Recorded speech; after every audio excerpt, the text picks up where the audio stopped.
C'est pas vrai.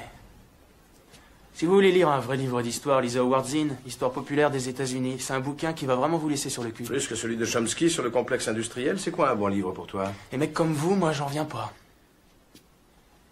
Vous dépensez tout votre fric pour vous entourer de plein de putains de livres qui font chic, seulement c'est jamais les bons. Et c'est quoi un putain de bon livre, Will? Eh ben, c'est le bouquin qui vous décoiffe. Ah oui. Bonjour à tous et à toutes, bienvenue sur la chaîne YouTube Martin Eden, et aujourd'hui on va continuer la lecture du livre de Daniel Guérin sur l'anarchisme, parce qu'il faut bien avancer sur le livre de Guérin, parce que les digressions sur les conseils ouvriers ça va bien 2 minutes, Billy. Donc toi-même tu sais, donc on va parler d'unité et planification, c'est vraiment tout un programme. Proudhon en tout cas aperçoit que la gestion par les associations ouvrières ne peut être qu'être qu'unitaire. Il insiste sur le besoin de centralisation et d'unité. Il pose la question, est-ce que les compagnies ouvrières, pour l'exploitation des grandes industries, n'expriment pas l'unité ? Ce que nous mettons à la place de la centralisation politique, c'est la centralisation économique. Alors je mets des réserves, mais pourquoi pas. Toutefois, il appréhende une planification autoritaire. Ah, quand même, quand même. Et c'est pourquoi il lui préfère d'instinct une concurrence d'inspiration socialiste. Mais l'anarchisme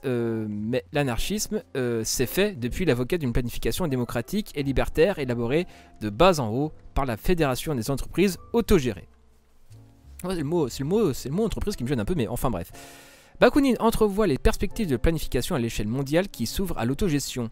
Les associations coopératives ouvrières sont un fait nouveau dans l'histoire.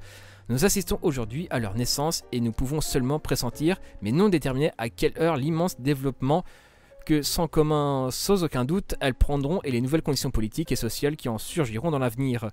Il est possible, et même fort probable, que, dépassant un jour les limites des communes, des provinces et même des États actuels, elles donnent une nouvelle constitution à la société humaine entière, partagée non plus en nations, mais en groupes industriels. Ouais, au XIXe siècle, ils étaient quand même vachement dans une vision vraiment mécaniste de l'histoire, hein, et pas que de l'histoire d'ailleurs, c'était... C'est pas forcément la partie que je préfère, mais enfin bref. Ainsi, elles formeront une immense fédération économique, avec au sommet une assemblée suprême.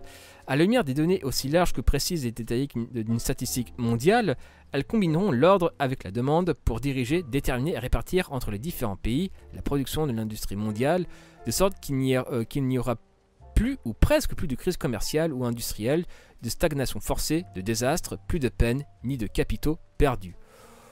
Ou alors, oui, ça ressemble quand même, il y a un peu une dérive, un peu, il y a un gros glissement libertarien, mais oui, bon, c'était dans le 19e siècle, là, même si le livre a été écrit en 1936, les textes datent du 19e siècle, c'était, je veux dire, là, à la lecture, ça se sent quand même le truc un peu libertarien, avec genre un capitalisme autogéré, etc., enfin bref, et oui, aussi une vision typiquement mécaniste, oui, on peut grignoter, puis mécaniquement ça fera un effet boule de neige.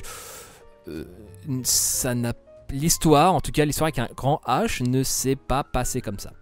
Malheureusement. J'aurais bien aimé quelque part, tu vois, que ça soit que ça soit aussi simple. Je pense qu'être des premiers à le vouloir, mais ça s'est pas passé comme ça et ça ne se passe pas comme ça.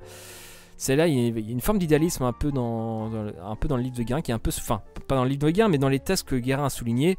Effectivement, ça peut. Après, est-ce que je suis victime du cynisme, de l'acidité de mon époque, une espèce de non-perspective, je ne sais pas. Mais peut-être une large partie quand même. Je suis pas hermétique à mon époque, mais quand même, quand je vois ce genre de texte, je dis prudence. Je dis pourquoi pas, mais je dis prudence. Enfin bref, c'était un paragraphe assez court du livre de Guérin, donc on reprendra plus tard sur un autre sujet. C'était Martin Eden en direct du Goulag, bisous à vous!